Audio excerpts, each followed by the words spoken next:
speaking of, in particular, Netflix docuseries that you've been working on, Diddy Do It. Right. You've been saying for years that you feel you knew Diddy's character. Right. Yet you said you weren't a part of that lifestyle, you weren't going to the parties. So what makes you so absolutely sure that these kinds of allegations that we've seen against him are true? Well, I'm surprised by the allegations, as surprised as everyone else is. Like, I didn't make the allegations. I didn't tell people to say these things. It comes out, I see it in the news like everyone else. But I did feel uncomfortable with the way you represent the idea of going to these projects. To come party with me. Yeah. And then that swayed me away from it. Just that alone. 50 Cent isn't just stirring the pot, he's setting it on fire. His new documentary, Diddy Do It, is shaking up hip-hop and Hollywood with allegations, power moves, and a mission to expose a man who's dodged accountability for decades. Backed by Netflix and co-directed by Alexandria Stapleton, the docuseries dives deep into claims against Sean Diddy Combs, from sexual abuse and manipulation to criminal activity. But as 50 Cent tries to bring it to light, powerful forces are trying just as hard to shut it down. Let's take it back to where this all began. A tale of two legends. Diddy and 50 Cent built empires, but on totally different foundations. Diddy grew up in Harlem, later moving to Mount Vernon. He attended private school, studied business at Howard University, and launched his career through Uptown Records before creating Bad Boy Entertainment. His empire was built on glitz, glamour, and legendary artists like Biggie and Faith Evans. 50 Cent, on the other hand, came up in Southside Jamaica, Queens. His story was rougher. From hustling in the streets to nearly being killed in a 2000 shooting, 50's rise was about survival. His 1999 track How to Rob shook the industry, mocking everyone from Jay-Z to Diddy, and made him a target, but it also made him famous. Though they briefly collaborated, 50 even ghost wrote for Diddy, the relationship was always shaky. 50 claims Diddy once offered to take him shopping, which he took as condescending.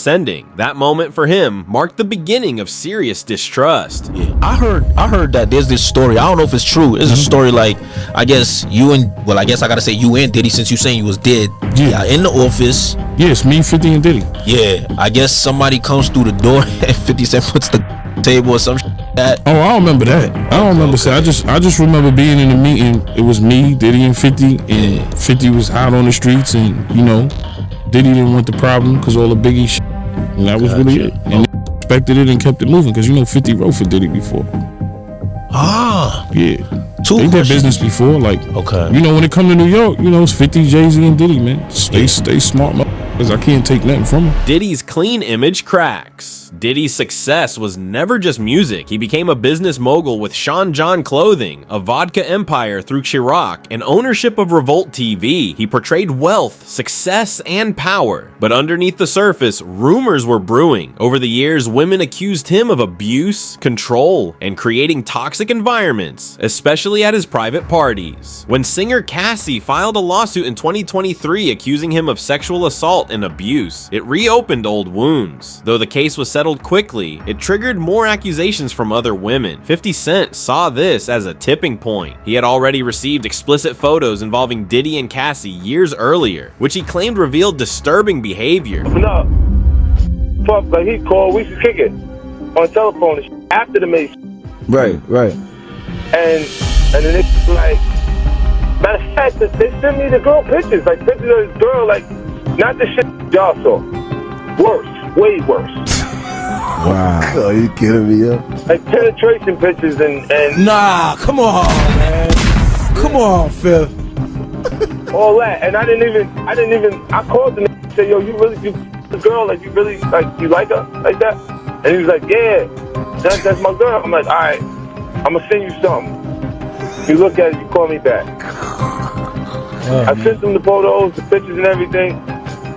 And then he called back and was like, yo, thanks, man, yo, I really appreciate that. Yo, where you get this shit from? For him, Diddy's image was just smoke and mirrors. Enter the documentary. The documentary Diddy Do It began production in late 2023 under 50's G-Unit Film and Television. Netflix jumped in fast, winning a bidding war. The project focuses on serious allegations, from abuse and coercion to racketeering, and spans decades. But this isn't just tabloid drama. 50 says proceeds from the documentary will go to survivors of abuse. He's called the doc an octopus, explaining how new stories, victims, and evidence keep emerging, making it hard to contain. But the 50s did not stop. "They're not going to stop me," he said. "I've got the facts and the people willing to talk." Powerful forces want it gone. According to 50, major players are trying to block the documentary. He didn't name everyone, but the likely suspects are clear. Clive Davis, a legendary music executive who helped build Bad Boy Records and has long protected his protégés. Jay-Z, a close ally of Diddy's and a major influencer in the industry. While Jay-Z stays quiet publicly, it's possible he's discouraging Netflix from pushing forward. Harvey Pierre, a longtime Bad Boy insider who knows every corner of Diddy's empire and could interfere behind the scenes. Revolt TV, owned by Diddy, it could be used to control narratives or discredit the doc.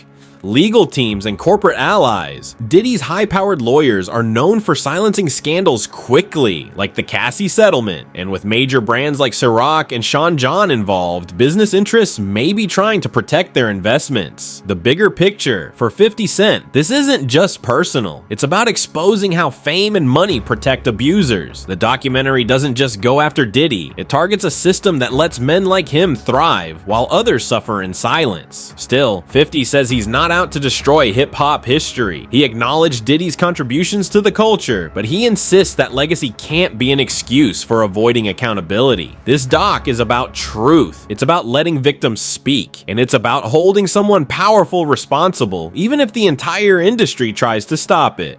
What happens now? Diddy Do It is set for release in late 2024. Its impact could be massive. Diddy's reputation and maybe his empire hangs in the balance.